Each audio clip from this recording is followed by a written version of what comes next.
Welcome to Saints on Cinema. I am Tim Wilde, and with me today is a very special guest because we are excited and celebrating the first week after the movie Witnesses has hit the theaters last weekend, which was the big push, and hopefully everyone went to see it last weekend because these independent films really depend on that.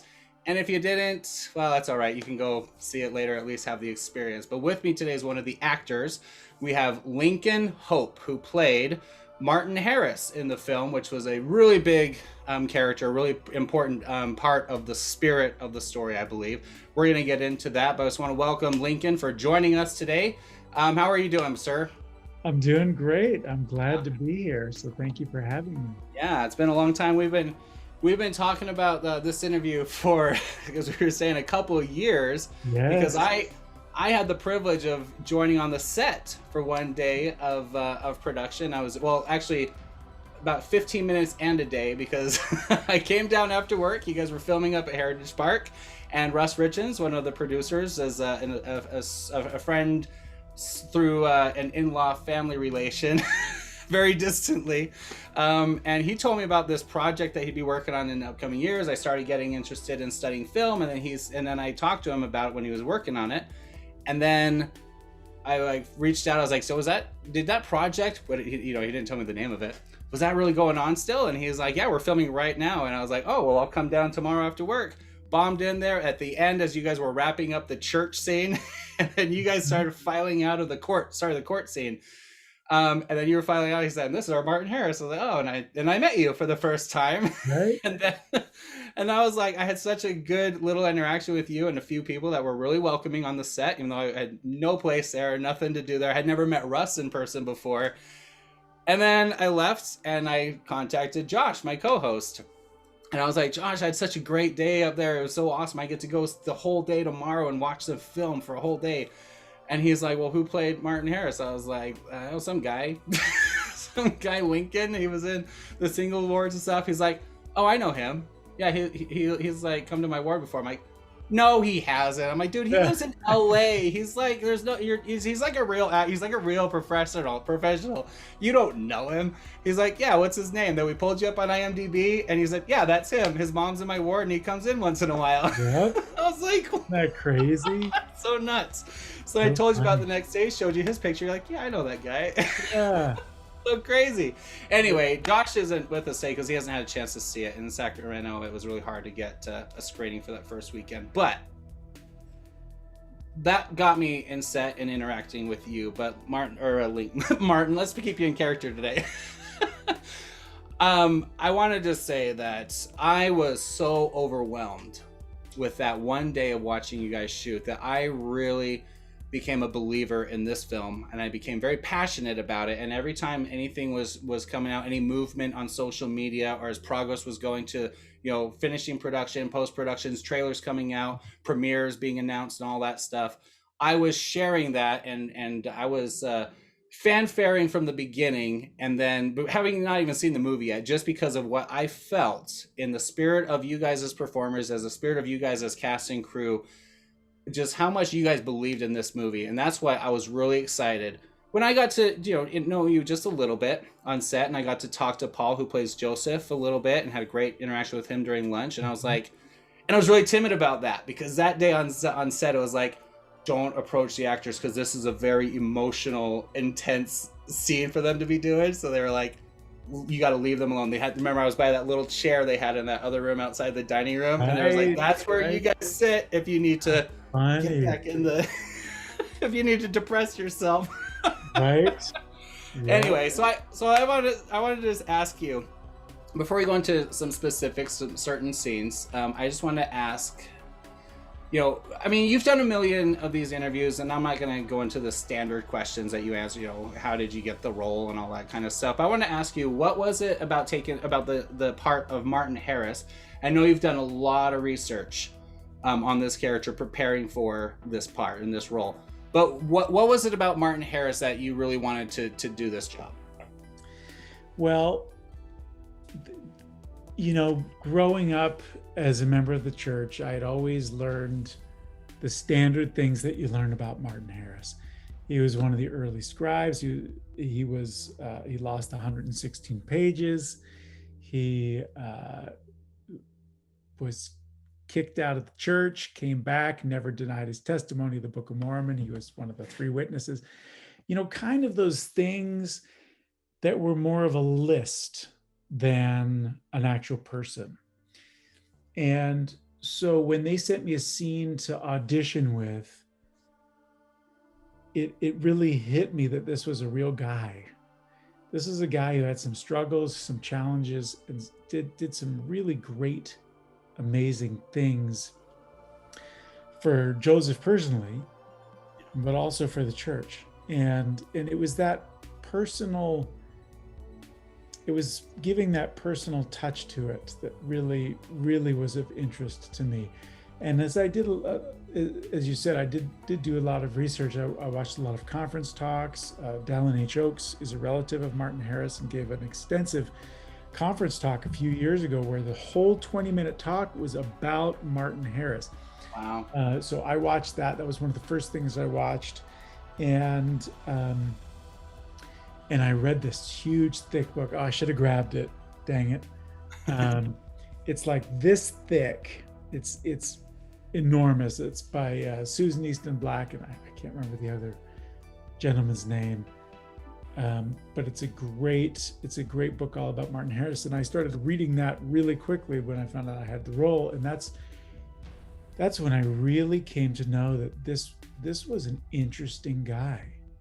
This was a guy that we don't know, just in strict church history, we don't know so many things about him. And so it was really interesting to dive in, but it was really putting that personal touch on him and kind of merging this legendary character from church history, merging that with me as an actor, and kind of seeing what came up out of that was really, really of interest to me and was really fun for me to do. Yeah. Did you find him like relatable, or you wanted to like try and find ways of humanizing him? Because there's a lot there.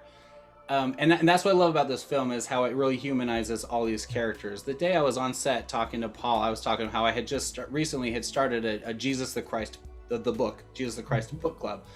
And we were reading through it, and one of my favorite things about it is how you really do get a grip of how human and real of a person. He has a personality, Christ, when he's speaking to people. He's witty, he gets emotional, he gets sarcastic. Like he's a human being, Same thing with these characters in church history, and especially Joseph Smith. When you really dive into some of the intimate stories and the personal stories and other people's outside perspective of what their interactions were with him, it really brings a real life person out, and it's so much more intriguing. That's what's exciting about Joseph Smith and modern day, our church history figures, is because we have a lot more material to know them than we do with the scriptural characters. Right. So as you were doing that research, did you find like this was someone that was relatable, or did you find that this is someone that you wanted to kind of help people connect to by bringing some of Lincoln into there? Honestly, I found him pretty quickly relatable. Very much so. And I found that there were parts that I didn't quite relate with as much on the surface, but it only took a little bit of digging for me to really hook into it. And not even digging, but just really reflecting on it. Yeah, reflecting and reading through some of the accounts. I didn't have to read the whole book, Like we started filming before I even got a third into the book. Like I was skimming ahead, like we've got this scene that I'm filming now, so I better skip ahead to this scene and see what happened, Yeah. And, but I did find him. He was a pretty relatable guy right off the bat, and we already said it. Like the fact that he was human and that he was a guy. He was just a guy who really wanted to believe, but had some reservations. Those things, I think everyone can relate to that in some way or another. There's a tricky balance with the character where, and it's hard, identifying him as a character, because he was a character you played, but he was a real person. So it's like, so we're addressing him as the human person that was Martin Harris. The tricky thing with him, as I was talking about this in our review of the movie, in our discussion, was and a compliment to you, Lincoln, how you were able to pull and really play off the emotional torment that he had to be going through, where he had a domestic responsibility and a loyalty to his wife and his family to be, to be careful about as a patriarch of the home, without the priesthood, but with, as a the leader of the home, as a provider, taking care of the farm and the financial responsibilities. But at the same time, inside, you had all this faith and a friendship and a brotherhood with Joseph, and trying to just be torn in the middle, trying to unite them, where Joseph was saying we have limitations on what we can do to accommodate her curiosity, and at the same time she was like, you have an obligation toward your family, and to me, I need to know what's going on. And the scene that I love, with that little montage where you were going through the manuscript and sharing them with people, and then the group got a little bigger and bigger from the list you were given. The first part of that, where you're at the table reading the verses to those at the table, and then a couple of other people come in that you weren't expecting. That moment, you sell it so well, where you're like, this is awkward, what do I do? Because I'm like, I don't want to stop flow, because you're passionate about this, this is real, that this came from God, you're so excited to share that sacredness with these few intimate people, and now you have some outsiders, and you probably knew who they were, but you're like, this wasn't meant for them, I wasn't supposed to. And now you have this conflict, do I just stop, or just kind of go with the moment, just kind of so then you start moving the marker just a little bit, and then all of a sudden the manuscript's gone and all is lost. And just that little moment, you could see that hesitation, that frustration. You're like, what do I do? And then when you storm in, when Lucy's reading it and mocking it, it's so well done. I really love that performance, because that human torment between those two obligations, the prophet and family. And you're right, I think a lot of people can relate with that, as people in the church deal with balancing church callings and family responsibilities, and balancing schedules and your work responsibilities and everything, trying to find that balance. And I think, they talk about this from the pulpit and general conference of church all the time. Like, you won't find that balance. You need to just do what you can, work, or be where your feet are, and just lift where you are, and just do your best. But I mean, praise to you, my friend. It was really well done and well executed. Those little scenes that really helped. If you were looking for it, someone like me paying attention, I knew what the story was. I was like, wow. You don't think about his reaction when people come in. You know what I mean? Was there anything specific was that a lot of direction that was kind of leading some of those scenes, or was that a lot of you trying to just kind of capture those feelings? No, I kind of think you summed it up. Like, the fact that, the writer really put that in there. And it's quick. It's like, he reads with his family, everyone's happy, and then the next scene is people who aren't supposed to be there are coming in. So it was kind of written in, but again, it's one of those things that when you just read a history book, you don't catch or understand that balance, like you said, exactly like you said, like, he is married to a woman who's pressuring him to get some proof. And not only that, but he wants to give her proof. He wants to keep his marriage happy. He wants to keep his family happy.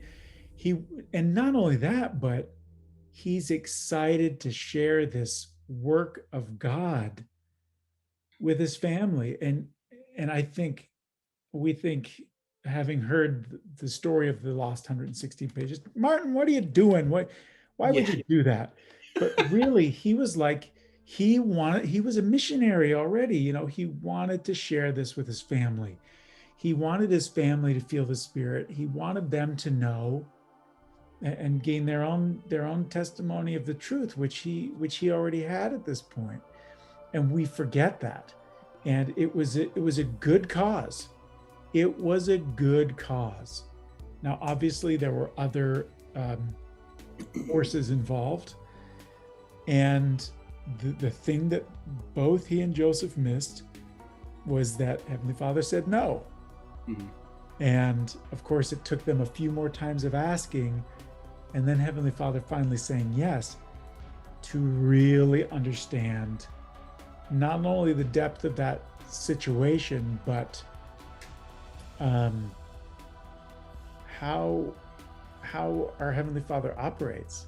Yeah. Like, he loves us so much he's willing to let us fail in huge ways so that we learn. And this is portrayed beautifully in the film. The scene after the pages are lost, and after Joseph and I talk over dinner, I come back to Joseph and basically I'm trying to apologize. And Joseph says something like, it's not the first time I've been chastised, but I'll tell you what, we're going to learn from it. And we're going to move on and we're going to do better. And it made me realize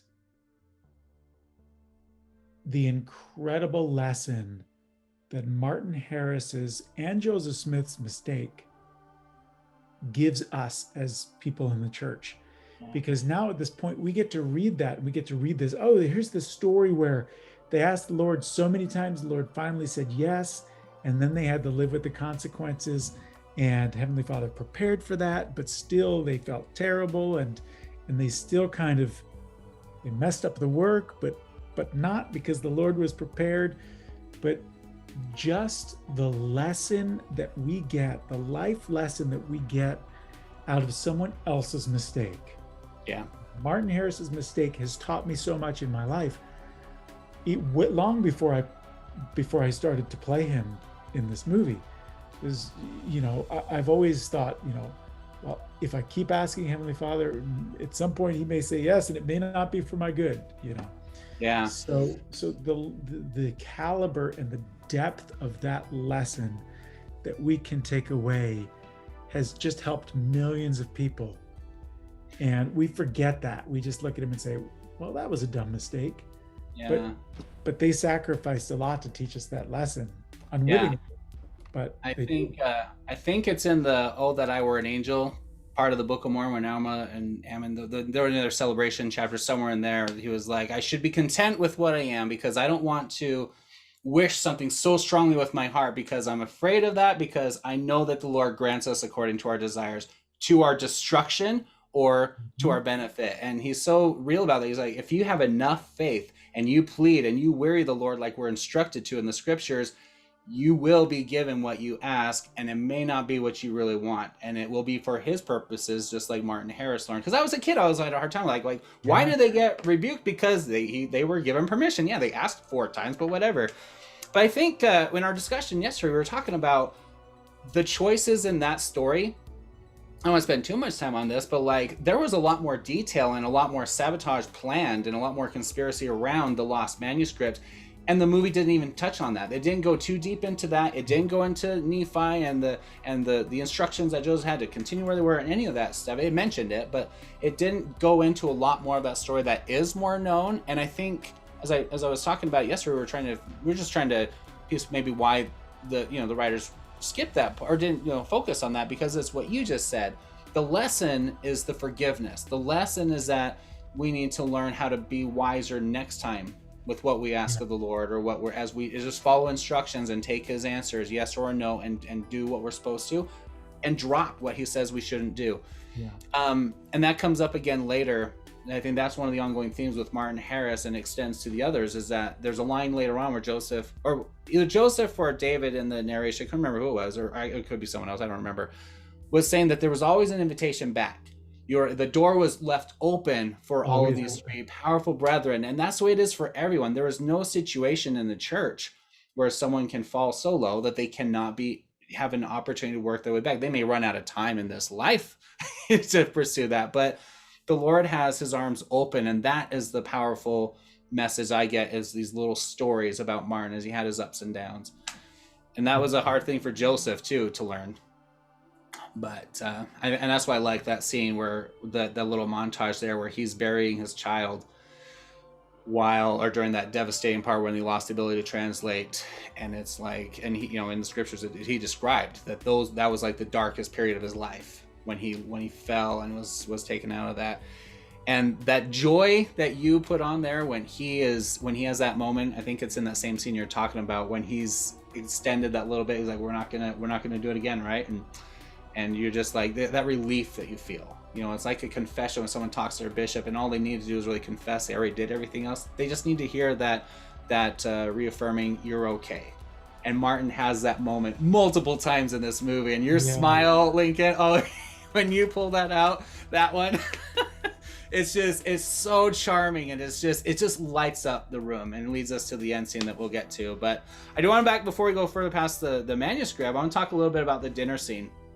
That's the scene where he comes in and confesses that he lost the manuscript and has to dreading the reaction of Joseph. Not just because of he's a powerful and a spiritual and a passionate man in this restoration process, but he's also your friend and brother that you have disappointed, and that you may have cost some severe consequences from the Lord from your negligence that were not even intentional. That was just it's just what happened.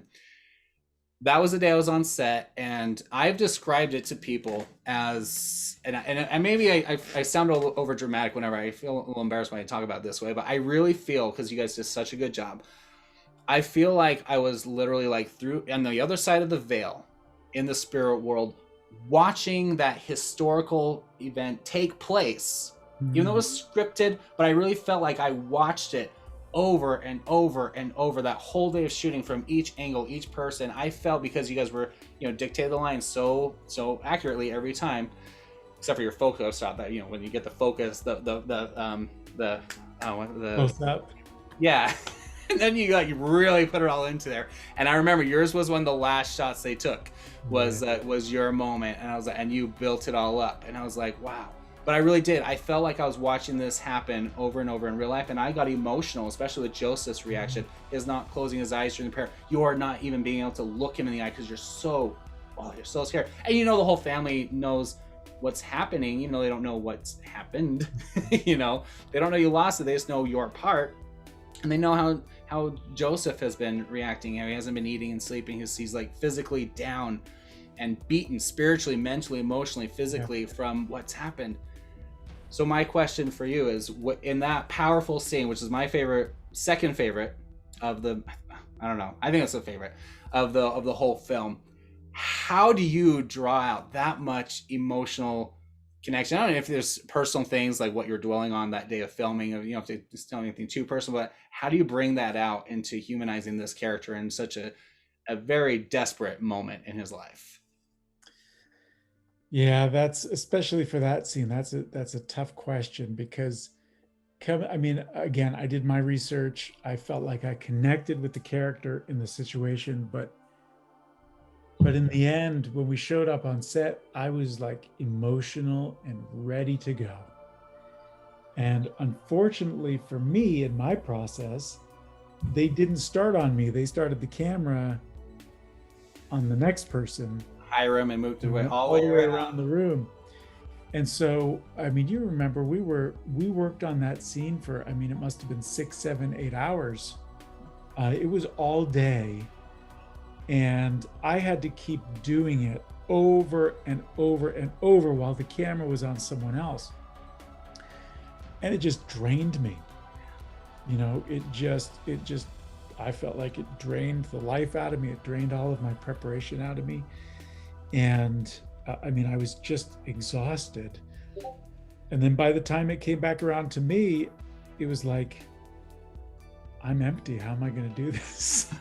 Do you feel like that maybe pulled down the emotional, that energy that you had, like your mentality, I'm ready for it? Or do you think it contributed, dwelling on it over and over, like until it got to you? It's almost like you're waiting in line to confess to the bishop. You're like, there's like 2 people ahead of you or whatever. You're like, oh, as soon as it's gonna be on me, all that anxiety building up? Or was it just like, no, would you have rather just shot on you first? I understand exactly what you're talking about, that emotional. That's a great question. And for me, I would have rather just shot on me first, but that's not what happened. We went a different way, and that's what I was stuck with. I was stuck with this challenge of how am I going to deliver these lines that I've now said 50, 60, 70 times, and they sound, in my own ears, they sound like for the first time. How am I going to make it sound like it's not something that I'm bored of saying? Because that's the way it gets sometimes when you say the same words that many times. Yeah. So although it would have been my preference to jump in first and do that, I know that we got something different. We got something different than it would have been. And I mean, that's part of the magic of acting is we were in the moment in a completely different state, and that's what came out. And Yeah. if we had shot me first, it would have come out differently. And there's no way for me to say if one would have been better or worse. They just would have been different. But I think you're right. I wonder if this was a cruel trick they played on me on purpose. Really do. To like to exhaust me and wear me down, because it certainly worked. But like when it was my turn, I was like, I don't know if I can do this. But that whole day of filming was just like you standing outside sitting on the fence. Like in that scene, like he's just sitting, and he sat there at the table the whole day, waiting until it Yeah. got to you for that moment to come in and really confess to the camera. Wow. Yeah. Well, credit to you, Lincoln, because that scene, it moved me, and I that's why I was just celebrating, just so excited and cheering on this movie from the beginning, um, because I think it's important. I think that scene, and I think Martin Harris specifically, of the three witnesses, and it's even on the poster where everyone else is there and you're kind of turned, your head's down, like you're kind of Yeah. sulking. You're not the only one that had reason to sulk of the three characters. Even Joseph had moments where he had definitely, reason to sulk, but he's not in that shot, or in that he's not in that setup right there in that line. But that's what I think is a real message of the character in the story is running through the scenes and the experiences that he had that tell that story of it coming back, the redemption. But to really feel the power of redemption, you really have to feel the weight of the fall, and you felt that weight in each of your scenes where there was discouragement. In the rock scene, even that scene where you switch out the seer stone, which I thought was brilliant, and that's not a story I'm aware of, and I don't know if that's even a historical story, but it's It in is. character. Is it Everything in there happened. Did it? Everything in there. They had to, a lot of these lines, like the lines that I say in that scene were from Lucy's journal, Lucy Mack Smith's journal. So they know exactly what Martin Harris said, at least from her memory, because she was there.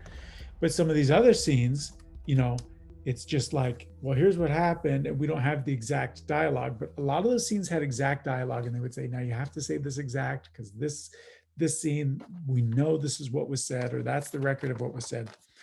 But all the scenes happened, and they just had to, construct dialogue. Yeah, you have to make a screenplay out of a lot of journal entries and things. Yeah, that makes sense. Yeah, I don't know if I've ever heard that story, but I thought it was fascinating, and I loved that part. I did know the part about when you're praying in the field before the angel comes, that he left and wasn't actually there, and the paintings and murals of that sequence always have like all four of them. That's not the way it happened, and I think that's a really powerful moment too, where he had that little that personal step up where he's like, I'm the reason it's not happening, and then he retreated, even though that's all he wanted, that's all Martin cared about. He really wanted to see the place of the angels and all that work and everything, not to prove and validate it, but just he wanted that insight, or that confirmation and validation of what he was doing, that he was good enough. He believed in it, he knew it was real without seeing them. He wanted to see it as just a blessing, as a gesture from Heavenly Father, that he was worthy of it. I think that's exactly true, and that is certainly the way that I felt as an actor playing that part going in, was that he did believe, but he needed validation. And I mean, that's you just hit the nail on the head as far as I'm concerned. That's exactly how I felt. And again, talking about relatability. Yeah, when he sees, when it's all confirmed, he is taking that as validation, like, I, Martin Harris, am worthy to see this, as opposed to, it's true. Yeah. I really don't think he had too much problem with that. I think he needed to know that he was important enough, which is just a beautiful point, because Heavenly Father meets us where we are. He can come to us wherever we are and meet us for what we need, and lift us and help us through, if we're willing to ask for it, and we're willing to do what is asked of us. But It's so true. I believe he needed that validation. Yeah. I like the scene where this is my other favorite scene. I was going to save this for the end of our conversation, but that moment where he finally does receive the vision. I love one that Joseph is so vicariously happy on behalf of the witnesses. It's nothing he hasn't seen a million times over. We know from those journals, from his mother especially, all the personal insight, the Nephite visions, revelations. He knew so much about so many things, all the historical, the people in the Bible, all those things that happened, even up till the translation portion as that was going on. This is nothing new to him, but when he sees it and with you, he wants to see your expression. Same thing with the other two. My only, and this has nothing to do with you, but my only real not frustration, the moment that really just kind of irks me is when you and Joseph embrace right there in the light. And my friend and I agree that it was a brilliant choice and artistic and also cheaper not to show an angel, just to have the light. Just for you two to be basking in that glory, for that validation, everything, and then you embrace. My favorite thing about the relationship with Joseph and Martin, which I totally understand, and I have a lot of personal feelings, is that confirmation of you being the one the Lord loveth. That was the line he says earlier. You are the one the Lord loveth. And then in that embrace, he said, the Lord loves you, Martin. It starts with Joseph saying it, then it cuts over the shoulder to your expression, but you're just gazing at the angel, and then it cuts back too quick to Joseph, and then back to you. The jumping is too fast. I want to settle when Joseph says, "You're the one the Lord," or "The Lord loves you, Martin." Stay on that for a second, because he has so much peace for himself as well, that you were able to earn this blessing to see the angel in the plates.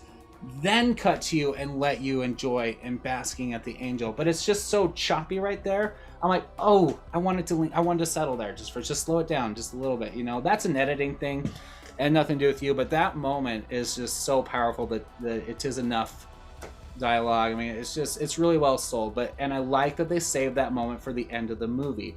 And we had a discussion. Where's the climax? Where's it build up to? For me, it was the angel in the first place, but the epilogue for that at the end when it shares your experience with it.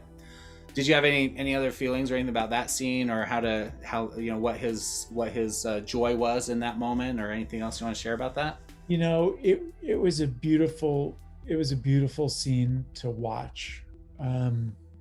When you're on set, and when we were preparing to do it, it's just like, all right, we're going to this other location to film Martin seeing the angel. That's like on a film set, that's what it is. All right, everybody, let's move. It's work, yeah. And I'm like, oh, great, okay. And I didn't practice that. I didn't rehearse it, because and it's the same thing with one of my favorite scenes in Saints and Soldiers, Airborne Creed, is when and this is a spoiler too, but I'm about to get shot, and I don't end up getting shot. It's a very emotional moment, and I also didn't rehearse that because I wanted it to happen for the first time. But walking into that thinking, I should have rehearsed this, or what's going to happen, I don't know if I'm going to have any emotion, I don't know what's going to happen. As an actor, like that can be kind of scary. But again, on the upside, it's like I just treated it like it was really happening, which is a little hard to do when you're just looking into this super bright light, and you can see like people standing around, like turning the light up and stuff. Yeah. It's a little challenging, but I was very happy to see when I watched the finished product that I was in the moment, and I was truthfully experiencing those things that happened in the script. Mm-hmm. It's kind of like, sometimes as actors, we try to, sorry, I'm going to turn this off. We try to fly without a net, and we know what's coming, but we can't know what's coming, or else it's going to spoil everything. So yeah. I mean, I think that's literally as close to I can guess as how I would have reacted in the same situation, because that's literally how I reacted in that situation, with my imagination pumping and going and pretending like I was Martin Harris and all those were the given circumstances, and just completely throwing myself in. So I do feel like that was a kind of a unique and special moment captured on camera Yeah. that I didn't overthink and I didn't overdo, and I'm glad that it turned out the way it did. See, and I like how you shared that, because I didn't think about this till now, but I think Martin, as he was praying, I don't think he was praying that he would get the experience. I think he was just praying for a genuine just repentance for whatever was weighing on him at that time. It was too much that he's like, I think he forfeited that time. I think that's why I said it's enough. I think he was just at that point, he was like, he had the expectations, he had prepared, he had gone through the repentance of the manuscript and everything, but now he was like there in the field where it was going to happen, and he retreated. And I think he was just like, I'm sorry that I failed you, Heavenly Father.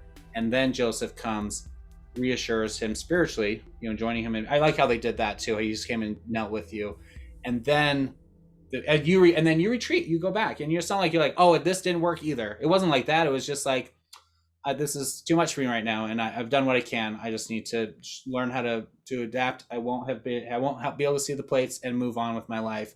Mm-hmm. And then the light comes on, and then Joseph sees it first, and then you turn around. It's captured really beautifully. But yeah, I don't think he was praying to see it. I think at that point he felt defeated. He just wanted to make himself whole with the Lord as best as he could. And so that instinctive reaction you had on the set, I think that plays off, because he wasn't waiting for it anymore. I think that's a really good assessment. In fact, yeah, I'm remembering now kind of the words. I don't remember exactly what I say, but it's kind of like, I'm not perfect, my heart, but he never says in the prayer that they wrote, show me the angel. He just kind of gets up and there's kind of a glance like, do I get to see it anyway? Yes. No, I guess I don't. And then he turns around, and you can kind of see all those things, all those moments play across. Last Hail Mary prayer, and he's like, and I don't think that was an insincere prayer. I think he was like, did it do anything? Okay. Well, yeah. Very well done. I'll just, there's some other scenes that we could talk about, but let's kind of wrap up. I don't want to take too much of your time, Lincoln, but I just want to ask you, this was kind of our conversation of, as we talked about, how certain things were chosen and left out. Some things were put in that didn't kind of really go too far in the story with other characters. But what do you feel? And I can ask what the writers and the producers, and I've heard some of their Q&As there at the film festival. When the first time it was shown on the big screen, I listened to their answers to some of this, but I want to ask you, what do you think is the message of this film? Because it's an independent film. It's not necessarily like a church film where it has like a missionary spirit to it. It's not necessarily like, here's a historical period piece for you to be just entertained by. There's something specific in an entertainment or in a independent film, that there's a message that the creators are trying to do. There's a reason they're making it, not necessarily for money. So in your mind, watching it, interacting with people as you've been to premieres and people coming to you in the lobbies at the theaters and everything, seeing their reactions, questions they're asking, or things they're praising you for, what do you think is the real meaning behind this movie? What does it accomplish, or what makes it special? I have my thoughts, but I want to know what you think or what you've experienced from other people maybe. Well, and I'm not saying that this is what the writers intended, or Mark Goodman, the director, or anyone. I'm just saying for you, yeah. For me. So a few people asked right off the bat, hey, there's a lot of stuff that happens. It's like, in fact, somebody put it like, it's kind of like if you're going to watch some church history, it's like turning on the fire hose and trying to get a drink. There's too much, it comes too fast, the timeline jumps around. If you're trying to follow the history of the story, you're going to get dizzy and motion sick, or too much water in your eyes, your nose, and your face. But what isn't um, the part that doesn't overwhelm in that same way is that core of how these three men were human and they went on a journey and they made mistakes, and two of the three came back. To me, this is about this journey of the heart that these three men go on. Like Joseph Smith is the constant. The history is constant. We already know what happened. But the thing we haven't seen, and I think one of the reasons why they made this movie was to see how these events affected the hearts of these three people. Like that human aspect, and from that, I think we can extrapolate that we all have a reaction personally in our lives to the movie, to learning about the church, to believing in the first vision or not believing in the first vision. But we have a reaction, and we have something in our heart that pushes us one way or the other. And I think this film is about grabbing a look at that heart connection for those three men. I think that's very powerful, and that's convey. I think you're right, and that was some of our criticism of the movie as a film. After as soon as the book gets translated, it does kind of scatter and kind of gets really confusing, especially even for people that kind of know a lot of these stories. As a member of the church who's read about it and studied it and learned about it, it's hard to hone in on where we're going. We couldn't remember which characters were. There's no setup and payoff for certain characters. We're like, where we get lost. And it's the script scatters a little bit, like you're saying. If you're looking at it historically, it's confusing. It's too much. If you're just looking at the journey, kind of like the pacing kind of goes weird after the book is published. But you're right.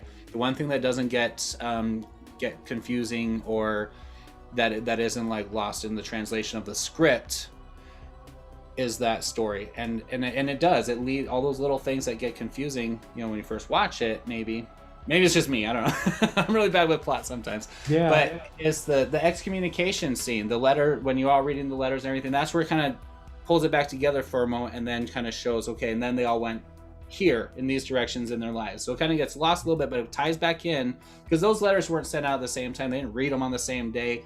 They didn't all have the same wording on them. They are all individual letters, but the way they filmed that's a way that was really well done to pull the audience back together on, this is where we are in their journey. And like we mentioned, the ending it on the note of you and your testimony and your witness of having the vision and seeing the plates.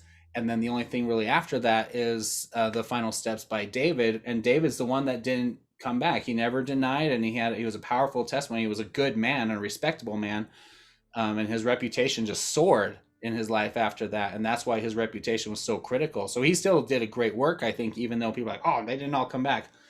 There's a lot to be said about what David did, even though he didn't come back into the fold. But he tied it back in with that last line with the interviewee, or the journalist, and he was like, my job is to ask questions. I'm not here to prove in either way, one way or another, but I do believe your words, and you're a man of integrity. I believe that you believe what you're saying. I feel like that's what this movie was. Yeah. We're not here to resolve your concerns or address questions about things that happened in these men's lives and prove to you that the Book of Mormon was true and prove to you that the stories were real. We're just here to generate discussion, ask questions. You do with that what you will, and you can take the spirit of these men that were portrayed so beautifully, so powerfully. We had nothing but praise for the acting all around, for me especially, because you're the two I really met and saw on set that day especially, but you and Paul. It conveys that these were human beings. They made mistakes, so you can judge them, like you said, like a checklist when you're looking through the history of the church. They did this and this and this and this, and this is all the faults of the church. Or you can look at them in context of those decisions and those mistakes. Here's who they really were, and in spite of those things, here's what they really accomplished, and here's what they had to say to the world. Yeah. For me, that's what I got out of it. The Lord always leaves an open door. He works with us feeble and immortal people, or not immortal, or just human people, and he still works with us to accomplish his works. Yeah. That's the message I get out of it. But I do like the journey that doesn't get lost. I think you're right. And I think I've been telling people, I think this is an important movie because, back in 2000, before we had all the Hailstorm movies, the Single Awards movies and stuff, before that was the God's Army movie, which did not accurately portray a mission or the church or anything very well. It did something, a lot of people were excited about it, but it really kicked off the LDS filmmaking genre that you've been a big part of. Some of them are well done, some of them are not as well done, some of them misconstrue things, some of them misrepresent, but they have a good intent, I think, underneath it all. But this is the first film I can say outside of the church's own films that really tries to have a really heartfelt and a sincere, a realistic look at a story that they're trying to share, and just kind of leave it out to the world. It came from outside the church and it's left outside the church. The church didn't make this movie. I think that's why it's important. I think this film is going to be a pioneer like God's Army was for the last 20 years for more serious and more well-intended films to come out to take the gospel, make it real, and make people open their eyes a little bit. The Gentiles out there, have them look at it and be like, wow, there's more to this than I read in articles, Yeah, I think it's important for people to look at this and say, what, regardless of how crazy they think any of this stuff is, to realize that good people with integrity believed it, and they truly believed it to their core. And I think if people are asking, well, why is that? Whether it be, do I need to investigate more about this church, or do I need to expand my views of what's possible in the world, or do I need to lower prejudice? What's that? Lower my prejudice about the church. Yeah. Or even to say, some churches say essentially God can't talk to us now. Well, of course he can. And I'm way oversimplifying that, but just to expand that vision of what is possible, and not only what God can do, but that God doesn't always work the way that we think he should. Yeah. And that to me is really, really an interesting question. Yeah. And it's a question that I think the movie brings up well. The movie doesn't come in and say, here's what happened. It happened. You should believe it. It says, here's some things that some people said they saw, they believed they saw, they really believed this stuff. Is it possible? And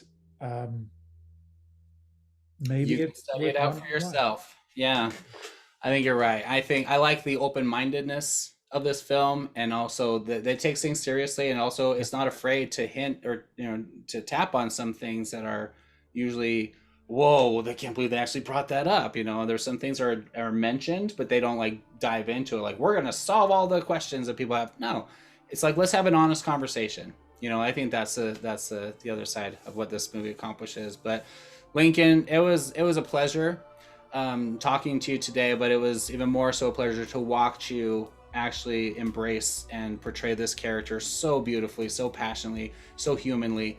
And I've always been a big fan of reading between the lines to find out look for the real people in the characters in the scriptures and church history, and you knocked it out of the park. And so I want to thank you for that experience I had that day, where it really did it. My heart was full watching you in that devastating and depressing experience, which really happened. I mean, it's hard to watch, and the only thing I can imagine worse is it's hard to live. Like, you had to do that whole day, but that sacrifice and that work that you put into it, exposing your feelings and everything like that, and being that transparent about who he was, it makes a difference. And I think it's an important message, because so many times we feel so discouraged, and we look at these characters in the scriptures, and we look at them in these heroes in the history of the church, and we're like, man, I wish I was anything like Joseph Smith. It's just impossible.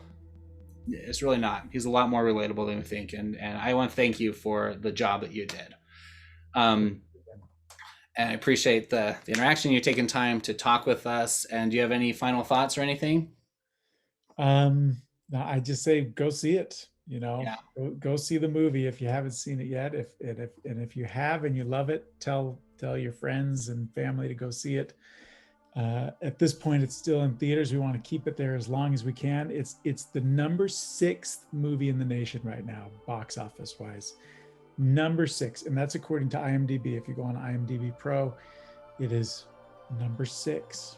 Fantastic. So that's huge, as it's only on officially like 90 traditional screens. So it's amazing. So definitely go see it, check it out.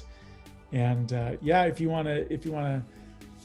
if anybody watching wants to hit me any questions on Instagram, it's just my name, Lincoln Hoppe with 2 P's, LincolnHoppe, and ask me questions on Instagram, or you can also go to Facebook. My Facebook page is Lincoln Actor.